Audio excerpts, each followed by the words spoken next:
Hello everyone, আসসালামু আলাইকুম। আপনারা এখন যে ভিউটা দেখতে পাচ্ছেন এটা হলো পুলিশ হেডকোয়ার্টারের সামনের ভিউ। এই যে দেখতে পাচ্ছেন এটা হলো পুলিশ হেডকোয়ার্টারের মূল গেট বা মেন গেট,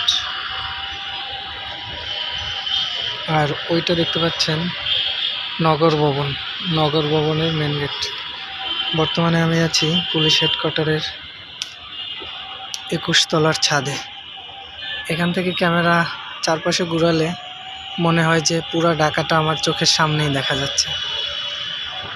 এই দিকে হলো গুলিস্তান, মতিঝিল, এই যে মতিঝিল দেখা যাচ্ছে, আর এই পাশটা ঘুরালেই দেখা যাচ্ছে ঢাকা ইউনিভার্সিটির পুরাতন ভবনগুলো। পাশাপাশি ক্যামেরাটা যদি আরেকটু বাম দিকে আমি নিই তাহলে দেখা যাচ্ছে ঢাকা মেডিকেল এবং বার্ন ইনস্টিটিউট। 21 তলা থেকে চারপাশের ভিউটা আসলেই অসাধারণ লাগতেছে। নিজ চোখে দেখলে আসলে এটা অনুভব করার মতো একটা দৃশ্য, যা নিঃসন্দেহে যে কারো মন ভালো করে দিবে।